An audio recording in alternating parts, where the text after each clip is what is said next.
अच्छा बाबूजी, हम भोजपुरी लोक गायक चंद्रमा राही एंड पार्टी खुटहनिया घोरावल सोनभद्र से आज ए पावन घड़ी में खरवाओं घोरावल के पावन पवित्र माटी पर आदरणीय बड़े भाई संतोष राजा की देखरेख में आरएस रिकॉर्डिंग स्टूडियो में आज हम लोग इस गीत को रिकॉर्ड कर रहे हैं और जन समाज को एक चेतना, एक संदेश दे रहे हैं। हमारे पूर्वज आदिकाल से जिस चीज को जौने गोबर के गणेश मानत चलल आवत हुआ, वो समाज में हम लोग भी वही गणेश के गोबर मानत ही, यह गलत है। एक संदेश बा, हमार गीत के प्रस्तुति बा, जौने गीत के नाम बा, शीर्षक बा मृत्यु भोज का आविष्कार। मृत्यु भोज का आविष्कार कहे के मतलब मृत्यु के भोज ये बड़ी पुरानी परंपरा रहल। ये मनुवादी लोग मिलके ये प्रथा के शुरू कैलन अपन रोजगार, अपन पेट के चलावे बदे। तेरही जेकिला आप लोग कहिला वो से चलौलन कि बैठल बैठल हम लोग के मिलत रहे, ऐ सब आपन में परेशान रहे, पिछड़े समाज के लोग, दलित समाज के लोग। तने से लय बना दे बाबू सोरठी का, वही भाव में हमारे गीत का प्रस्तुति हो। कैसे बाबू?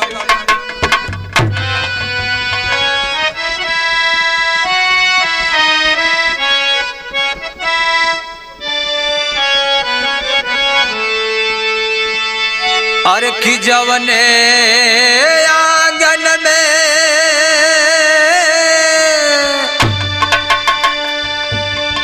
जवने आंगन में घेरल सी मातम कै बादारी आय रे मातम कै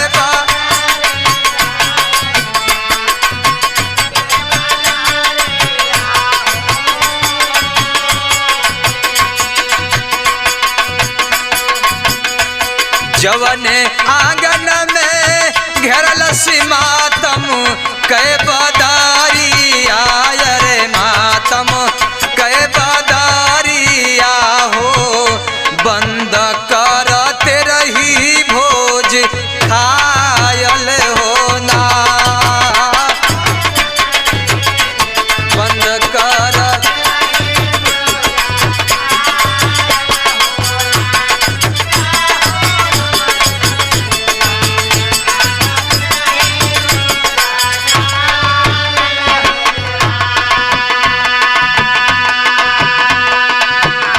जैसन कि सुरेश भैया हम आप लोग ये बात से अवगत हैं जा कि इस सच्चाई कड़वा होला।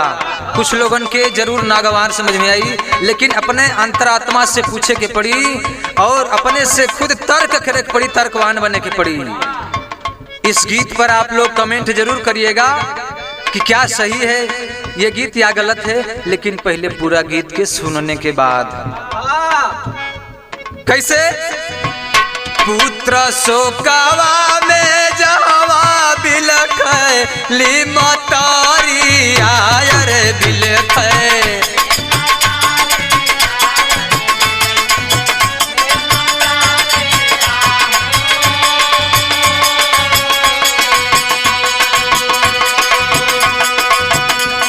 आए मेरे दलित समाज के लोगों, पिछड़े समाज के लोगों, आप जरा ये सोचिए कि पुत्र शोक में एक माँ एक तरफ बिलख रही हो और दूसरी तरफ भरपेट मृत्यु भोज। अरे कैसन स्वाद लगी हो बाबू, जहाँ कोनो मतारी बेटवा के अपने मृत्यु पर कोसत हो, रोवत हो, बिलखत हो, एक तरफ आप जाके उसके दरवाजे पर भोजन करेंगे। ये कहाँ की परंपरा है? ये गलत है। हमारे पूर्वज जो चलाते चले आ रहे हैं उसमें परिवर्तन होना चाहिए। यही लिए लिखल गेल का पुत्र शोकावा में जवा बिलख मतारी आय रे बिलख।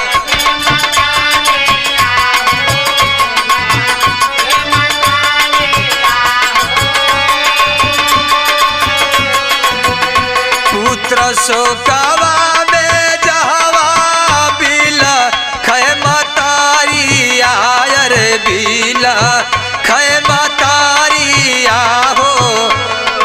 कैसन जीभ कैसन स्वाद आयल हो ना राम रे आयल हो ना।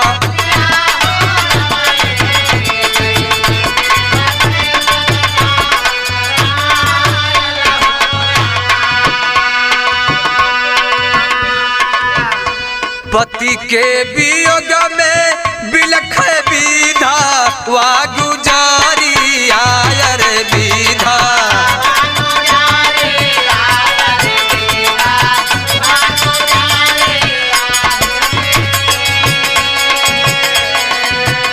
हम का कहीं ये पंचलोक आप लोग मन में विचार कैला जो पत्नी भरी जवानी में विधवा हो गई हो, विधवा बन के कलप रही हो, उसके दरवाजे पर जाकर पंगत खाते समय क्या आपको पीड़ा नहीं होती?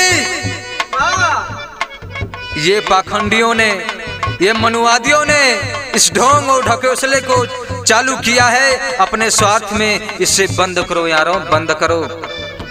हमें आपके चाहने से नहीं होगा जब तक हमारा समाज, ये पिछड़ा समाज, शूद्र समाज नहीं जगेगा तब तक ऐसे कुछ होने वाला नहीं है। होने का तो बहुत कुछ गलत रीति रिवाज हो रही हैं, लेकिन हमें जानकारी नहीं है, हम शिक्षा के अभाव में अधूरे पड़े हैं। यही लिए लिखल गेल का पति के वियोग में बिलख विधा वा गुजारी आयर विधा।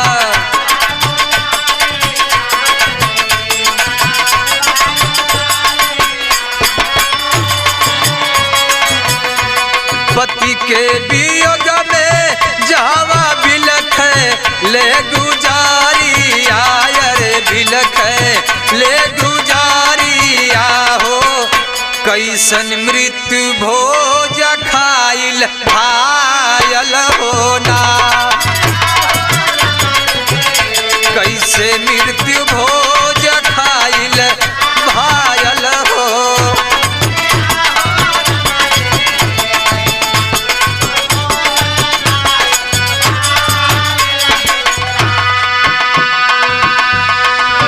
आज इस गीत के माध्यम से हम चंद्रमारा ही एंड पार्टी यही संदेश देंगे, जन संदेश देंगे। ए मेरे दोस्तों, आप सोच लो, अपने आप में तर्क कर लो, विचार कर लो कि जिसके पास 2 वक्त की रोटी नहीं है वो भी मजबूर है तेरही का संस्कार कराने के लिए, वो भी मजबूर है तेरही भोज की रीति रिवाज निभाने के लिए, वो मजबूर है। इसे देश के मनुवादियों ने लागू किया, इसका बहिष्कार होना चाहिए कि नहीं?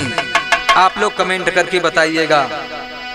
यही बदल लिखल गिल का लिखल गिल कहेला धारा माँ वाकी खैहा जन दुआरी आयर खैहा।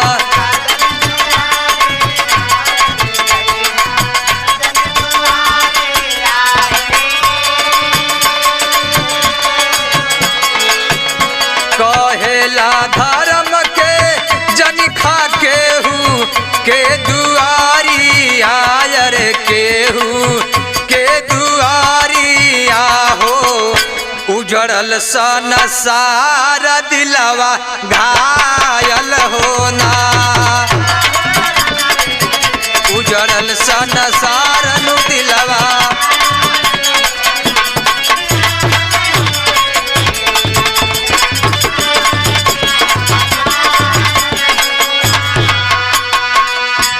जब से ये देश में ये विदेशी अइलन हा, आर्य समाज के लोग अइलन हा, तब तक इन्होंने गद्दारन के रीति रिवाज में बढ़ोतरी करे में समय ना लगल, व्यवस्था बनावत हो अपन। शास्त्रों में लिखा गया, पाखंडियों ने डराया है और लिखा है, अपने निजी स्वार्थ के लिए डराया है कि अगर तेरही का संस्कार करेंगे, मृत्यु भोज कराएंगे तो मरने वाली व्यक्ति को मोक्ष मिलेगा, तर जाएंगे, स्वर्ग में जाना होगा, स्वर्ग में जाओगे।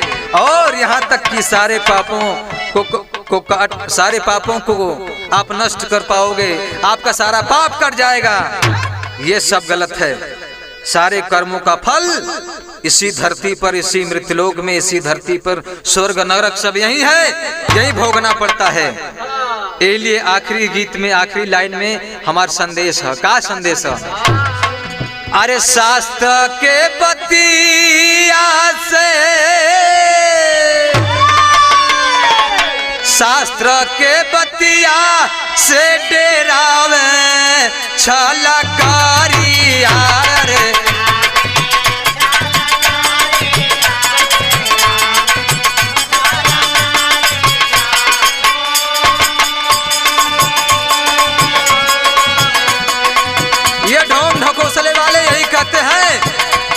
कि शास्त्र में लिखा गया है ऐसा करना उचित है, ऐसा करने से तुम्हें मोक्ष मिलेगा, स्वर्ग में जाओगे। यही ले लिखल लगी लखरी भाव। शास्त्र के बतिया से डरावे छलकारिया, डरावे छलकारिया हो।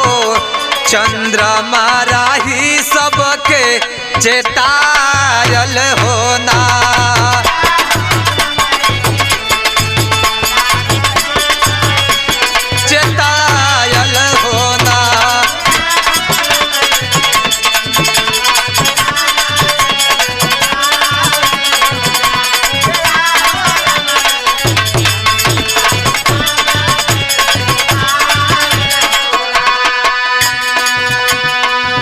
आखिरी में सभी श्रोताओं से अपील है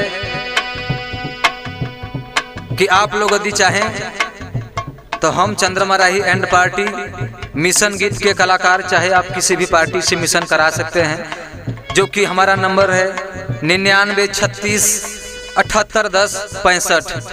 चाहे वो किसी भी राजनीतिक पार्टी का मिशन हो, हम लोग बड़े धड़ल्ले के साथ और समाज में क्या सत्य है क्या गलत है उसे खूब सही और सुचारू ढंग से उतारने का कोशिश करते हैं।